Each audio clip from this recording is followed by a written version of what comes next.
Matter ఉంది, లేకపోతే pan India లెవెల్లో ఇంత రేంజ్ ఉండదు కదా అనిపించింది నిజంగా చెప్పాలంటే. అంటే ఒకటేంటంటే వెటకారంగా తీసుకునే వాళ్ళకి వెటకారంగా కనపడుతుంది, భక్తితో చూస్తే భక్తిగా కనపడుతుంది, ప్రభాస్ ఫ్యాన్ గా చూస్తే ప్రభాస్ గారు తప్ప ఇంకెవరూ కనపడరు అందులో. సో ఒక కన్నప్ప మూవీగా చూస్తే కనుక ఫస్ట్ హాఫ్ డల్ ఉన్న ఇంటర్వెల్ దగ్గర నుంచి అసలైనది స్టార్ట్ అయిపోతుంది అనమాట. ఫస్ట్ హాఫ్ బోర్ కొట్టింది అంటున్నారు. ఫస్ట్ హాఫ్ బోర్ కొట్టిందని నేను చెప్తున్నా. ఫస్ట్ హాఫ్ కొంచెం బోర్ కొట్టింది, సో కొంచెం ఇంటర్వెల్ దగ్గర నుంచి స్టోరీ లైన్ అయిపోద్ది. విష్ణు గారి యాక్టింగ్ ఎలా అనిపించింది? విష్ణు గారి యాక్టింగ్ ఎలా అనిపించింది కన్నప్ప? అది అసలు అది నెక్స్ట్ లెవెల్ చెప్పాలంటే. అరే రేపు తర్వాత దిగిన పర్ఫార్మెన్స్ బాగుంది, చాలా బాగుంది. అంటే ఏంటంటే ఒక్కొక్క క్యారెక్టర్ డిజైన్ చేశారు చెప్పాలంటే.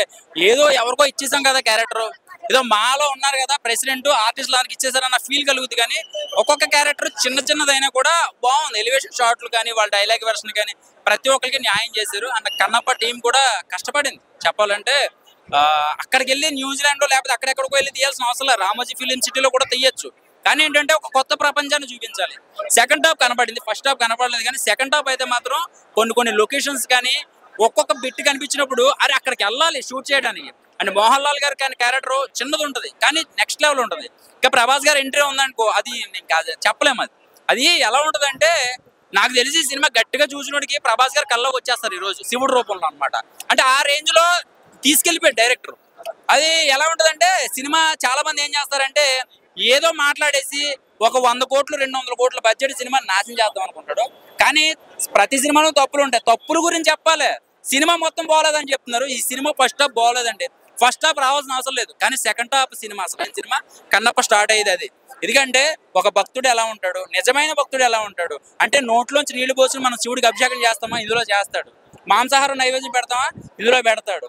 పట్టు వస్త్రాలు పెడతామా, పెడతాడు. అంటే ఏంటంటే కొన్ని మనకి తెలియని చూపించారు అనమాట. కాళహస్తిలో ఇలాంటిది ఉంటుందా అంటే కాళహస్తి కాదని 2 అమ్మాయిలు చేశారు, విష్ణు గారు వాళ్ళ అమ్మాయిలే చేశారు. ఆ సాంగ్ చాలా బ్యూటిఫుల్ గా ఉంది చెప్పాలంటే. అంటే అది కొన్ని షార్ట్లు చాలా బ్రహ్మాండంగా ఉన్నాయి. అలాగే విష్ణు గారు వాళ్ళ అబ్బాయి అయితే మాత్రం చేసిన చిన్న సీన్ అయినా కూడా మామూలుగా చేయలేదు నిజంగా చెప్పాలంటే. అదేంటంటే చిన్న కరప్షన్స్ ఓపెన్ గా చెప్పాలంటే విష్ణు గారు చూసినా కూడా నేను చెప్పేది ఏంటంటే ఆయన ట్రోల్స్ అందరికీ కూడా పిలిపించి కొంచెం సీజీ వరకు కొంచెం మీకు ఏదైనా నచ్చకపోతే కనుక మీకు చూపించి మీరు ఓకే అంటేనే నేను వేస్తానన్నారు కదా. చిన్నది శివుడు కంఠంలో విషం మింగినప్పుడు ఇక్కడ బ్లూ కలర్ ఉంటది కదా, అది కదులుతుంది ఫ్రేమ్ లో. అసలు సీజీ వర్క్ అనేది అందులో ఉండిపోయి బాగుండేమో అని. ఎందుకంటే లుక్ ఆయన శివుడి మీదకి వెళ్ళట్లేదు, మనకి ఆ మెడ మీదకి వెళ్ళిపోతుంది అనమాట. చిన్నవి కానీ నెక్స్ట్ సెకండ్ హాఫ్ వచ్చేసరికి అయితే మాత్రం మొత్తం కవర్ అయిపోతుంది. ఎమోషనల్ గా బయటకు వస్తాడు, నిజంగా చెప్పాలంటే ఎమోషనల్ గా బయటకు వస్తాడు.